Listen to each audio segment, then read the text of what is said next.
Alright, so we finished the first 8 fights of the round of 32 on the first video. Now the second video. We have Sam Langford, the light heavyweight, the Canadian, taking on the bantamweight Pete Herman. So Canada's Sam Langford tried to tie Jack Dempsey and Pete for both consecutive wins at 11. This will be at the Louisiana Superdome in New Orleans. Ray Connolly, your announcer. Terry O'Connor, your referee. Winston, Hernandez, and Walker, your judges. With David Myers, your ringside expert. Pete Herman, 8-3, I guess from New Orleans there. Sam Langford, the Boston Tar Baby. His hometown was Massachusetts, but he came to Canada, so basically that was big for us. 1902 to 1926 was his career. 5'6 and a half, 178 today, light heavyweight. 203, 46, and 52, the world color heavyweight champion. International Boxing Hall of Fame. His first tournament was in 1971. Well, beating Jack Bruden, Lou Edwards, Jack Hare, Kid Williams, and Ezra Charles to get this far. And then in Group D, in the subsection, he took down Danny Moyer of the U.S. on TKO. Then in Montreal, he took down Miguel Lora, the U.S. decision. But another U.S. decision on Floyd Patterson in Brooklyn. Jack Dempsey beat Jack Dempsey in Salt Lake City by decision, and TKO Joe Frazier in Philadelphia. So he's only had 2 fights not here. Well, 2 fights in Canada. But you got Pete Herman, the bantamweight kid Herman, if you will. 1912 to 1922 was his career. 5'2", 118. 92, 24, 14, world bantamweight champion. He actually beat Joe Lynch in his first tournament attempt to get to the 128-man battle, but he got TKO'd by Jimmy Wild, and then he got TKO'd by Jack Delaney. But then he came back later on and beat Johnny Kilbane, Mike Glover, Jim Barry, Les Darcy, and Joe Boker to get this far, before beating Tony Sale and Ken Overland to get to the 32-man battle before being KO'd by Jack Dempsey. Not MP, but the American Jack Dempsey. So who should win? Will Canada get it? Man, moving on. We know Duran, Dempsey, MP, and Lin-Manuel Rodriguez are in. We have 3 of the 4 non-Americans actually won their matches. So hey, anything can happen.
110 looks like this could be Langford's fight.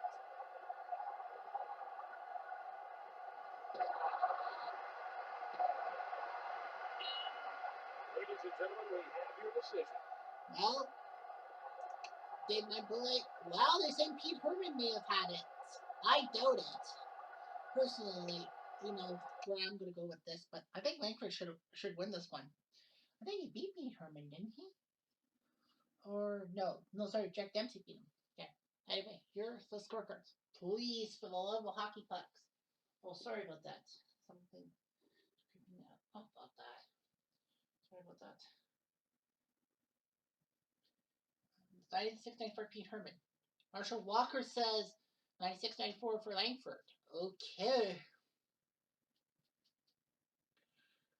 Hector Hernandez scores about 96-94 for. No way! What the fuck? What the fuck? How the hell did they give it to Pete Herman of all fucking people? Again. That is just bullshit. That is absolute bullshit. Let's see. I don't know. Maybe they have a point, but I think Sam Langford should have had it. What the hell happened? I say total and utter bullshit. If it wasn't for me thinking, oh, you know what? Maybe I should just I feel like I want to just simulate the rest of this freaking tournament and not want to deal with it. But I know my audience is not all Canadians, so alright, fine. Anyway, here's Joe Louis, the heavyweight, against the junior flyweight Yoko Gushikin. Joe Biden, baby. From the Joe Louis Arena. How ironic. Chuck Hull, your announcer. Seidman, your referee. LeBlanc, Soul, and Epstein, your judges. Mike Hansen, your Vincent expert. How the fuck did Sam Langford get robbed like that? So Jack Dempsey MP technically has the record 11 straight wins. Are you fucking for real? Anyway, Gushikin, junior flyweight, 5'4", 107. Born in 5 from 1974 to 1981. So he was only around for 7 years. Fuck. The Fierce Eagle. 23-1 light flyweight champion. I don't know why he left after 7 years. Anyway, he lost to Eddie Mustafa Muhammad to qualify for the 128-man battle. And then he beat Bookshore and Lee Murphy before losing to Jose Luis Ramirez, making them 2-2. And then his next tournament, 4 years later, he beat Alfonso Zamora, Jeff Chandler, Mike Rossman, Denny Lopez, and Venice Bookshore again. Poor Bookshore. 2 of it, 3 losses were to Mr. Gushikin. Gushikin then took down Frankie Shaw and KO'd Ayub Kailule to get this far. In the, that was the E group, C group. And then he beat Barney Ross by majority decision before being decision by the guy who's now the only undefeated fighter, Jack Dempsey NP. Anyway, Joe Louis, he's not even undefeated. He's 7-1, 2 knockouts.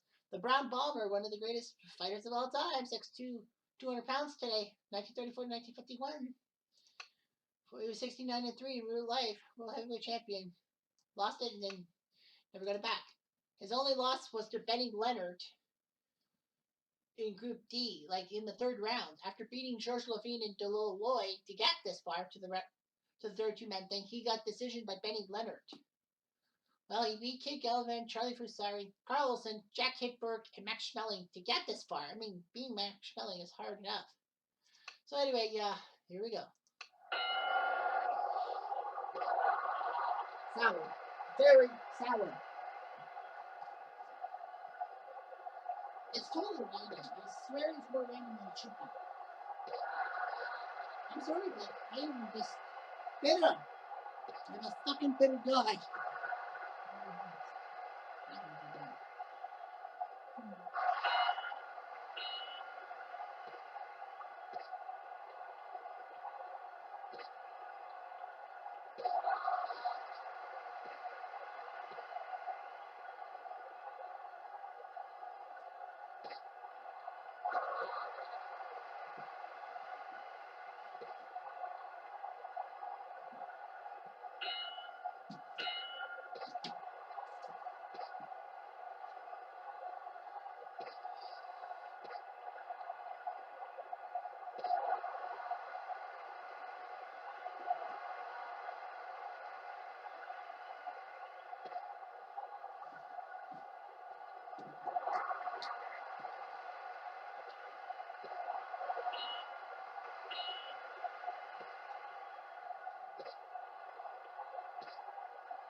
2, 3, 4, 5, 6, 7, 8. Uh-oh. Kushikin's in trouble. Well, it's King Lewis. What do you expect?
Well, Kushikin's got to be a great battler here.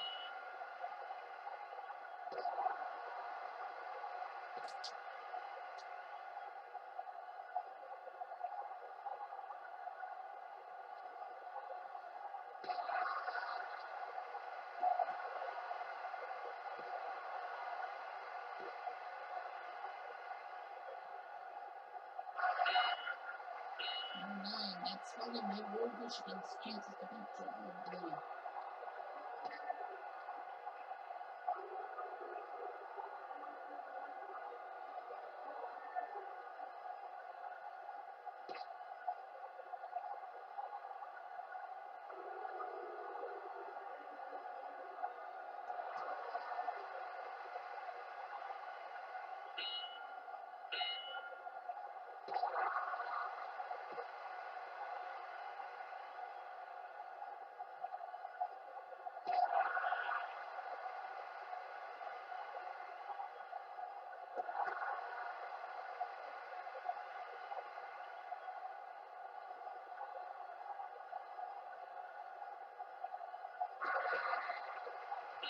Ladies and gentlemen, we have your decision. Well, let's see.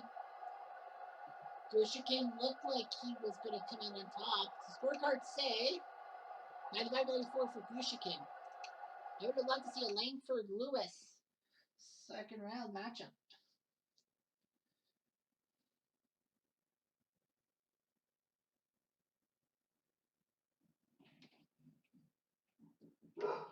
Okay. I apologize. I'll be right back. I'm coming.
about that. I completely because my dog's going to a friend's house because I've got to head off to a thing for my mom. And we have a tie. Oh, so yeah, Grushikin and Lewis. So yeah, my God, we have a tie.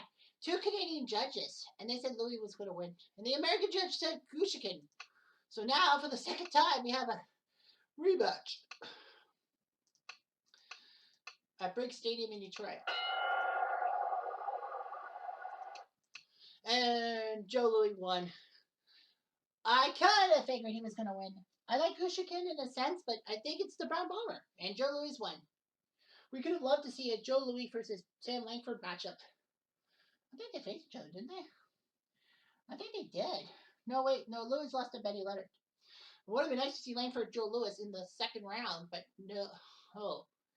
Well, Grushikin gave it everything he got, but it's Joe Louis. What do you expect? At least that time, it was expected. Like, fuck. Sorry, I'm just pissed right off. Now we got Joey Maxim and Salvador Sanchez, the light heavyweight versus the featherweight. From the Wallstein Center in the United States, Ed Darian, your announcer, Alan Moore, your referee, Bish, Ritter, and Perez, your judges, Tom Tronso, your ringside expert. So the Americans, Mexico, Joey Maxim, 12-4, light heavyweight. From 1941 to 1958, from Cleveland, that's why we're at the Wallstein Center, 6'1", 173. 82, 29-4, light heavyweight champion. Nice resume. Personal history, he beat Kid Elman and Carl Olsen to get this far before being TKO'd by Archie Moore. Then he lost to Kid Elman in a rematch, so he was 2-2. He beat D.A. Sands before losing to Harry Matthews, and then that meant one more tournament. One more loss, he was officially had to retire. But he split decision Pascal Perez. He TKO'd Henry Hank. He took down Jose Becerra, George Benton, and Laszlo Pop, the legendary Laszlo Pop. And then, how does it say he won 4 times? Didn't he have a... Oh, page 1 of 2. Okay, so they only can give you 15 fights. Okay, well, he beat Gabriel Lorde and Bruno Akari to get to the final 32 men. But he beat Salvador Sanchez by split decision, so these two guys actually know each other. And then he majority decision Sergio Palma before being TKO'd by Carlos Monsalvo, who still has not fought yet. In the meantime, the Mexican Salvador Sanchez, Chava as they call him, who died in his prime. He was 23 when he died. 5'7", 126. Let me take a look at the. Let me take a look at the not the tablet, but the yeah, the tablet, I guess, because I need to know how Salvador Sanchez died. Because I'm using my computer, obviously, for this. I'm using my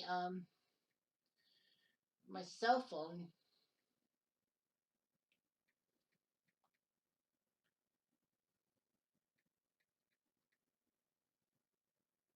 Yeah, Mexican professional boxer. Yeah, I'm using my my cell phone for something else. Salvador Sanchez died in 1982. Well, thanks. Why the fuck should I do that? So, how did he die? He was only 23 when he died. Oh, as he was training for a rematch with Juan Laporte, he crashed driving his Porsche 928, dying instantly. So, yeah, car crashes are bad.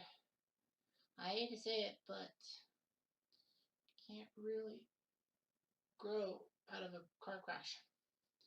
So, anyway, yeah. It's so sad how tragic. 5'7", 126. He died 75 to 82. 44, 1-1. In Fantasy World, he beat Carlos Solrate and won Mesa before losing to Wilfredo Gomez. And then he beat up on Miguel Canto, Rigoberto Riasco, Muhammad Ali, Marvin Hagler, and Jose Luis Ramirez to get to the 128-man thing. And in his subscription A, he beat Bruno Sherrard and Jimmy Berry to get this far to at least make it to the round 32, but he got split decision by Joey Maxim. So that's how Sanchez is. Let's see if Sanchez can get revenge.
One, two, three, 5, 6, 7, 8. Maxim's in trouble. Maxim could be dead for once.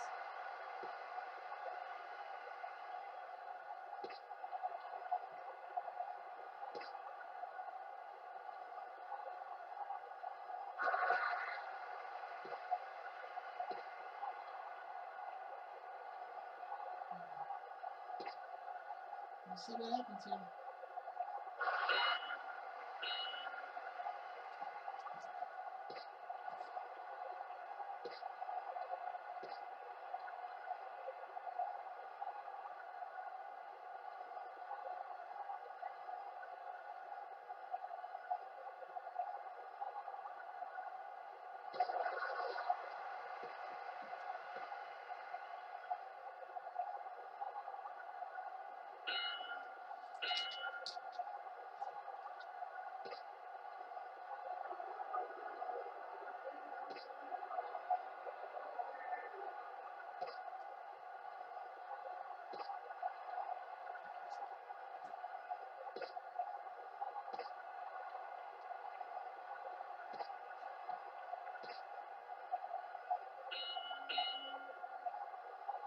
So, Solid's chest has got some swelling.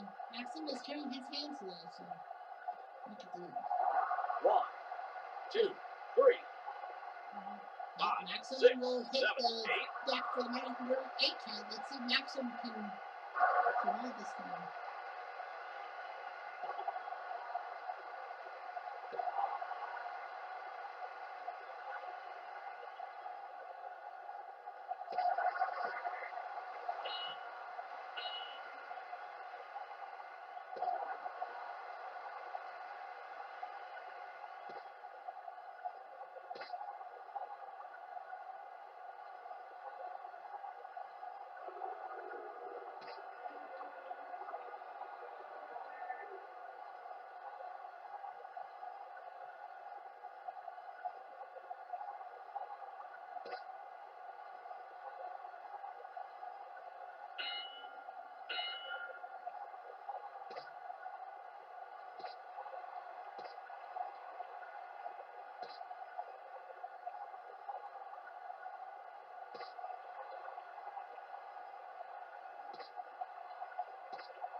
Ladies and gentlemen, we have your decision.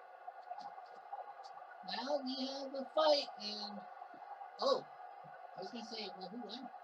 Well, they both have swelling. I don't know. This might be close. Well, Trenzo says Sanchez won the fight. We shall see. Foreign-born fighters are 3-3, so splitsies down the middle. They actually won the first 3, but now they've lost the next 3. We'll see. Bish says 95-94. It's going to be a majority decision because he hasn't said. Gary Reuter says 95-94. It might be Sanchez. I think it is Sanchez over Maxim. And Tony Perez says 96-93. Salvador Sanchez. So the foreigners are 4-3 now. So that's a big win for Sanchez. Maxim, it was kind of close, but the punch accuracy was there, but I mean Maxim got knocked down twice. Gotta give it to that guy. So anyway, our next fight is Edgar Jumper at the bantamweight against the middleweight Tiger Flowers. Brazil has a guy in this thing. For the Roseland Ballroom in the United States, Drenzel is ringside expert again. Mark Bureau with the principals, he's the announcer. Dirk Milhan, your referee. Ricardo Bays, Young Won Soo, and Naprat Sacharan. Rowan, your guys, sorry, I went for condition. Brazil. I'm surprised how big Brazil's fighting is. The Brazilian bombshell, Edgar Jafra, the bantamweight, 5'4", 123. Career started in 57 and ended in 76, so he was a 60s and 70s guy. 72, 2-4. Featherweight and bantamweight champion. So yeah, great job. He lost to Muhammad Ali by TKO, but then in his second tournament appearance, he beat Alexis Aguero, Koji Wajima, Prudencio Cardona, Bernardo Machado, and Wilfred Benitez. So he beat 5 different foreigners. He didn't face an American fighter. Then he beat Dave Sands and Melino Bettina to get into this round of 32, no matter what. Then he KO'd Leo Rodriguez with shocker against the Cuban, but he got decision by Tommy Ryan. In the meantime, Tiger Flowers, the Georgia Deacon, as they call him, the middleweight, from 1918-1927, he died at age 32. Wow, 5'10", 166. He could have been a great middleweight fighter. 136, 17-7, world middleweight champion. I don't know how he died, but anyway. His career has been huge. He beat Pancho Villa but lost to Dick Finnegan. He got knocked down in the third round of his second tournament after beating Todd Morgan and Bud Taylor. He lost to Cuban Black Bill, and then he lost to Jimmy Goodrich. So he was 3-3. He had one more tournament left near the end of qualifying for the 128 guys.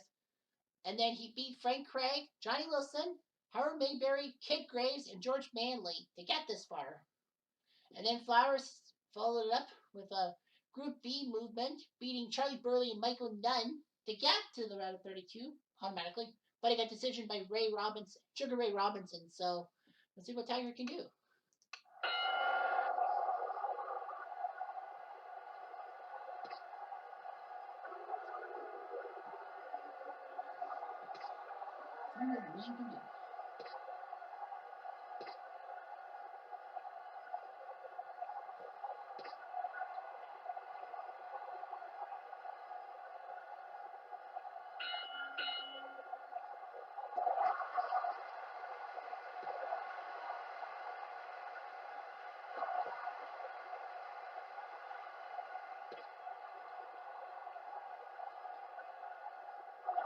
One, two, three, 4, 5, 6, 7, 8.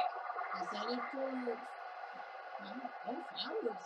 He's got to hustle. Flowers better do something, or else he's going to end up on the outside of things. 3, 4, 6, 7, 8. Flowers will take an 8 count. The good news for him is that's the end of the round, but will this be the icing on the cake for Joffrey winning?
Joker's in trouble. That's why it might be his downfall.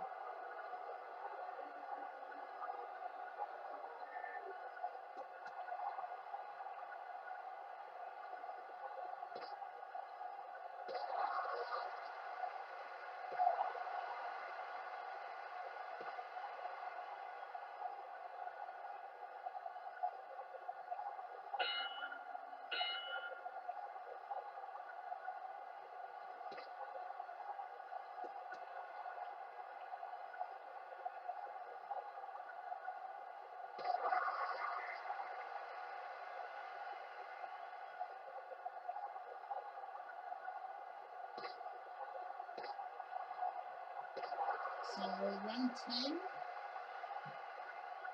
we go. Did those Ladies two and gentlemen, early we have your knockdowns decision. help Flower, help Jofra or not? The scorecards say it's gonna probably be Jofra, but remember, he did knock down Flowers a couple times, so that might be the big boost for Jofra to win this match. Give you and make it a all foreign round of 16 matchup, Mexico versus Brazil, and have somebody, one of those countries, represented in the quarterfinals. The Korean judge says 97-91 for Jofra. Wow, really picking on for Jofra. In the meantime, Bay says 94-94. And Sachuran says 95-93 for Jofra. So Jofra does win, and we will have a Mexico-Brazil matchup, Sanchez versus Jofra. And one of those guys will be going to the quarterfinals. So foreign fighters, rejoice, you're 5-3. Although Langford's fight was bullshit. He should have won. Ali definitely had Palma's hand, and Gushikin basically was fucked over. You knew he was going to lose. It was actually a fair fight. Look at the punching accuracy, the same. But two knockdowns, well, that's your thing. That's the problem. So anyway, you got Monson, the middleweight, against the welterweight Henry Armstrong. So Argentina's got their guy in, Monson and Armstrong. From LA Wrigley Field in the States, Henry Jones, your announcer. Dirk Milham, your referee. Tasaki, Tapper, and Francis, your judges. Richard Plunkett, your ringside expert. So we are down to 4 more fights, and then we'll get to the second round. Monson from Argentina. Escopeta, as they call him. 1963-1977 was his career. 5'11", just like my 162, middleweight. He died in 95, so he was only 53 when he died. Wow, shit. Biography: 87, 3 and 9. WBC and WBA middleweight champion. Into the International Hall of Fame. Decent thing. 10-4. He actually started out 0 for 4. So the guy freaking nearly never would have qualified. But remember, it was 7 fights. So he lost to Marvin Hagler, Moro, Mina, Sonny Liston, and Wilfred Benitez. None of those guys. I think Liston was the only one that actually had a chance to, get into the 128-man fight.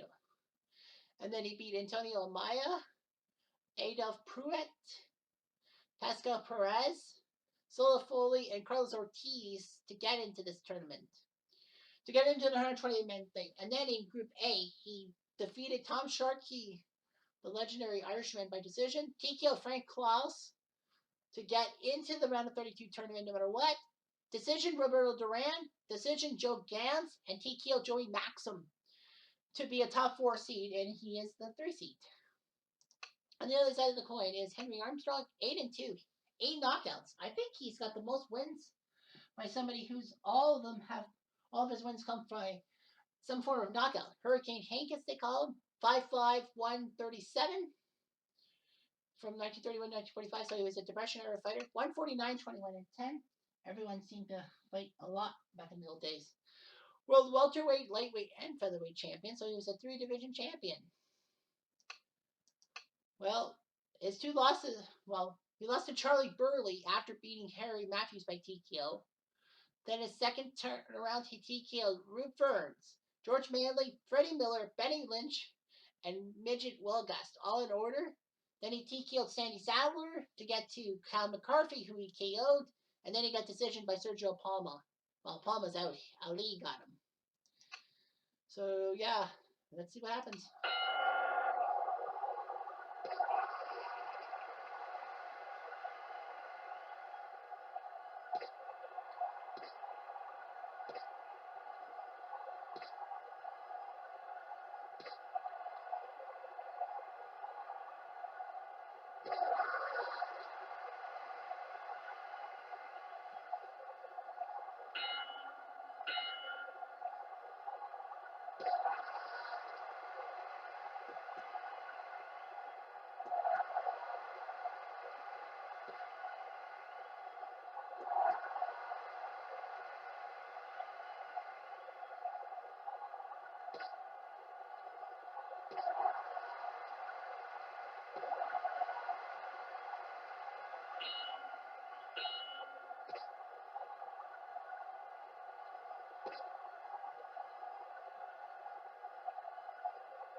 One, two, three, 4, 5, 6, 7, 8.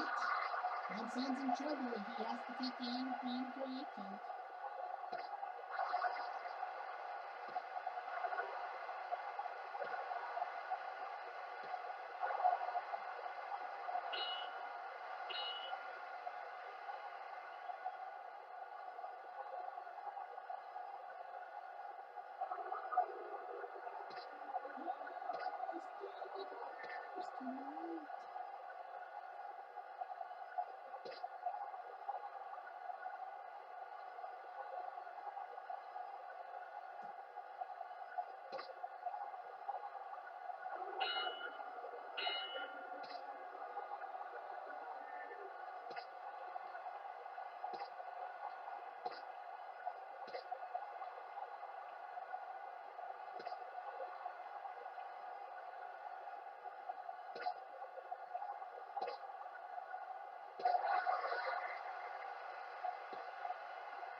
nothing really to determine anything between those two. The one thing that's going to be the big fight is going to be the fact Monsan's putting his hands a little. That might be the big thing.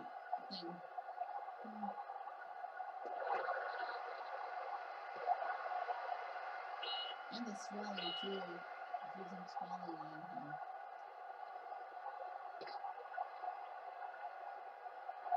1, 2, 3, 5, 6, 7, Monsan's back 8. up. This is the last round. No, it's 3 rounds. The first few rounds, and then it goes up to 12, then 15. So, yeah. Monsan wants to stay in this fight. I don't think he's going to win, though. I have a funny feeling. The judges' votes are in, and here, ladies and gentlemen, is your winner. Well, looks like Monsan's time has come to an end. Well, he was dominating the middle rounds, but I think a knockdown actually may have done more damage than good. Obviously, it is a good effort, but in the end, I think it's not going to happen. I think Monsan just didn't have it. Pasaki-san says 96.90. Yeah, I can kind of agree that Monsan's going to get his ass handed to him. Yeah, 95, 91, 97, 89. I feel so bad for Monsan. The guy freaking attempted it. Only one of the top 4 seeds have actually won, and that was Dempsey NP. So I think the blue corner is more strong than the red corner for some fucked up reason. Monsan, yeah, he was done for. Those 2 knockdowns were really bad. Next up, we have Willie Pep and Pernell Whitaker, featherweight versus lightweight. The winner will face Armstrong. So we're from the Emerald Queen Casino, I think in Seattle. Amy Hayes, your announcer. Kenny Bayless, your referee. Now in relation to Skip Bayless, probably. San Martino, Palio, and Ross, your judges. Paul Norman, your he's an expert. Sorry, I hiccuped. Willie Pep, Will the Wisp, the featherweight from Connecticut, 5'5". I don't know what his weight was, but he fought for 26 years in his career, 1940 to 1966. Accumulating 229 wins, 11 losses at a tie, world featherweight champion. Personal history. He lost to Jose Napoles in his first attempt to qualify for a spot in the 120-man tournament, and then later on he faced Napoles in the first round of his next fight. Then he decisioned him. He decisioned Muhammad Ali. He decisioned Sonny Liston. He TKO'd Carmelo Bossi before beating Jose Napoles. Again, for some unknown reason, I had Jose Napoles twice. But anyway, yeah, Napoles was his best. He beat Jack Johnson, shocking everyone, and beating Percy Bassett for Pep to get into the round 32. This 32-man tournament in Groups B.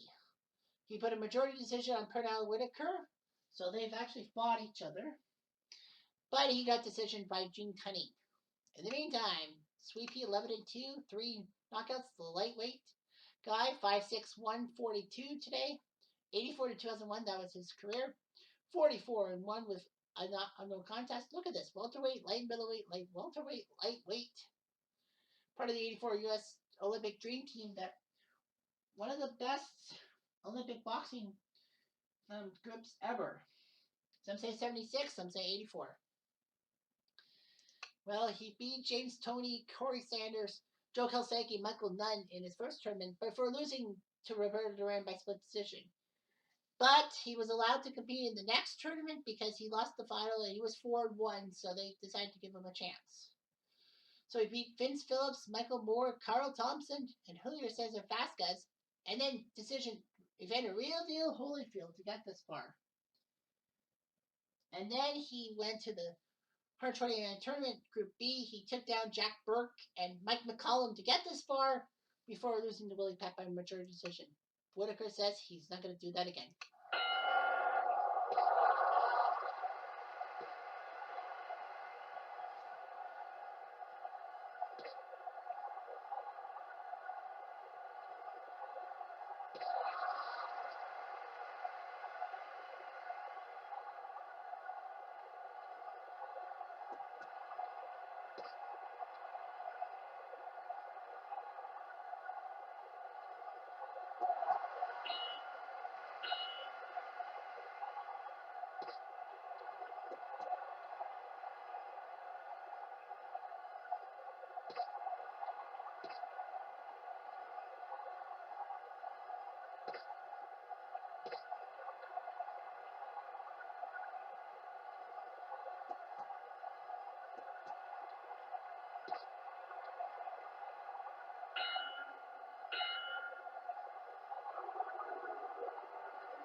Gotta look at the clock.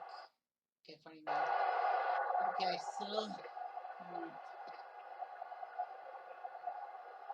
There's 2 more fights left. I may have to shorten the the Sugar Ray Robinson Griffith fight. But no, I didn't want to elite, right? No, probably not elite. So yeah, I'll do a Tyler Sugar Ray there and have to soften that up. Pray with me.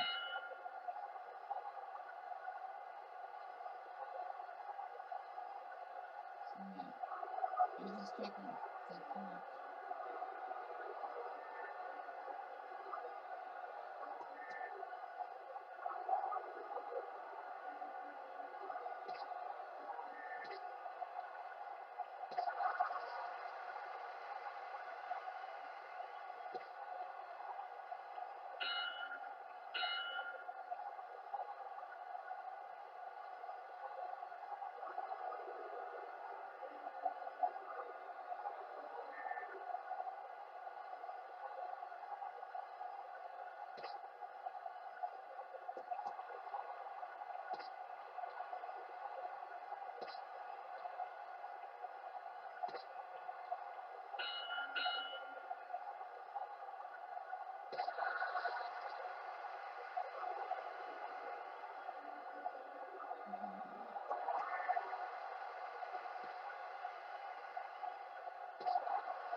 Nine. Nobody's giving me an inch in this matchup.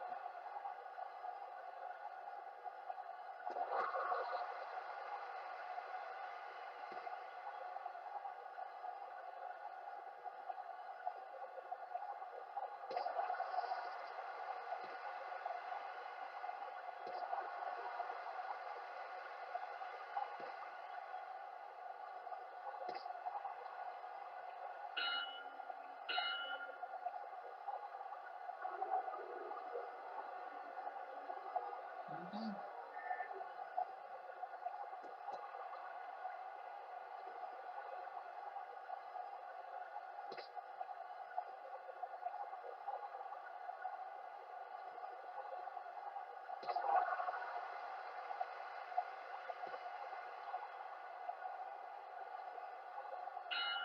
The judges' votes are in, and here, ladies and gentlemen, is your winner.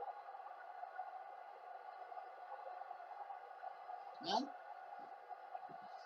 looks like this is close, and ooh, 95-95. I don't know. This is too close to call. What did they say? Yep, they called it a tie. Everyone said 95-95. Not just one person, everyone. So for the third time, we have a rematch, a redo. Oh, yeah, it was too close to call. Shoot. All right. That's Caesars. And in this one, another word Joe. Willie Pep had it. Oh my God, are you serious?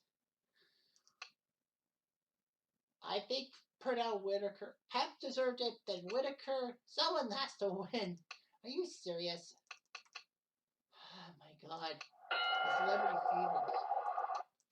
This time, Whitaker wins. Wow, I feel so bad for Pep. He should have had it. But Bernard Whitaker, third time's the charm. Man, finally. All right, so now we have Sugar Ray Robinson, the welterweight against the featherweight Young Griffo. And no, he's not American. He's Australian. This time at Foley's Hall in Australia. This is the first time we had a fight outside the States. It's in Australia. Billy Jordan, your announcer. Enzo Montero, your referee. Woodburn, Abenza, and Taramatera. Your judges, Mariko Marisol, your expert. I'm surprised Ray Robinson didn't have to fight in the States. But anyhow, the welterweight Sugar Ray Robinson, 5'11", 155. 1940, 1965 was his career, so he was a 40s and 50s fighter. 173, 19 and 6 in his lifetime world middleweight and welterweight championship. Personally, he got DQ'd against Billy Conn, and everyone thought, oh, he's seen his better days. Well, he beat Carmen Basilo, Carlos Ortiz, Angela Wamba, Virgil Akins, and Harold Johnson to get into the tournament. So, 128-man thing, and then in thing B, he beat Mike Tyson by split decision. He decisioned Ben Jordan to get to the round 32 no matter what. Decision Tiger Flowers, decision Abe Patel, and got TKO'd by Gene Tunney in the final. That's why Robinson is the 6th seed and not a top 4 seed. There is a possibility he might face Attell because Attell's in the last matchup against Sugar Ray Leonard. In the meantime, young Griffo from Australia, 7-1 from Millersport, Sydney, featherweight 5'4", 129, around 1886 to 1904, so he was the 1890s guy, 78, 10 and 44. His only loss was to Tommy Ryan in the third round of the Group C group. After beating Jen Mace and Silam Kalabay to get this far, he lost to Tommy Ryan. He beat Bobby Dobbs, Stanton Abbott, Joe Chernarski, young Peter Jackson, and Fred Boris to get this far. Now, because this is in Australia, I am going to fast forward this fight.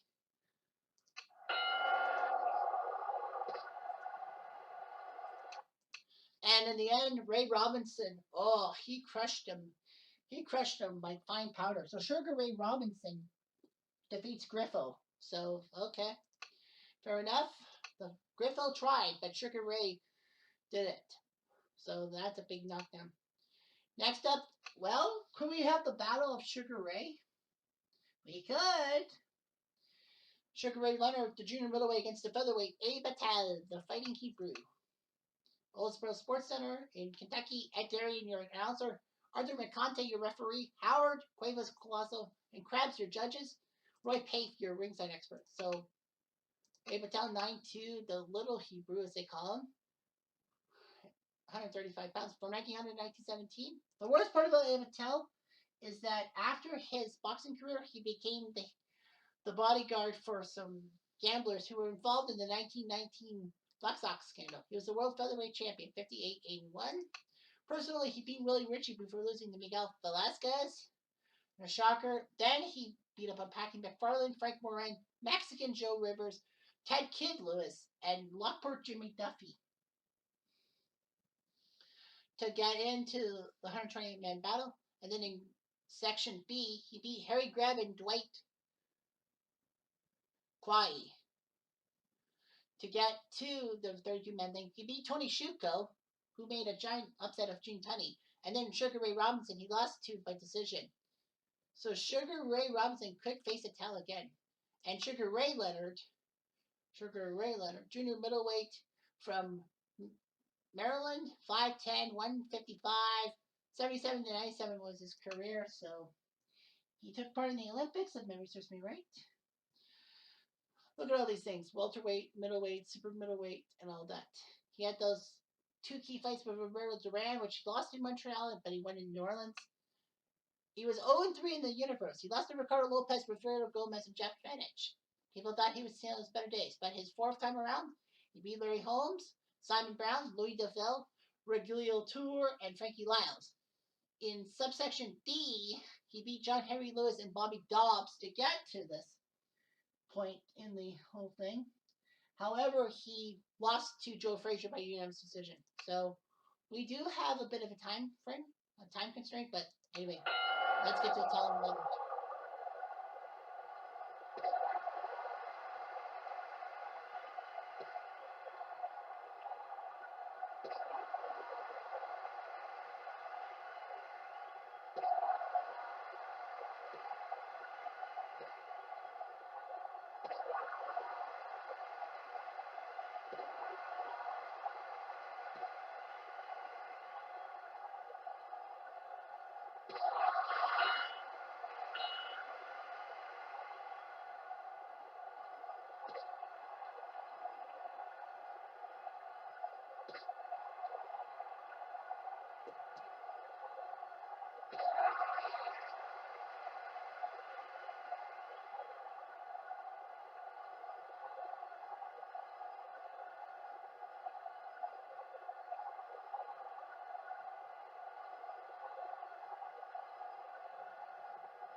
Okay, so we actually are in time constraint here.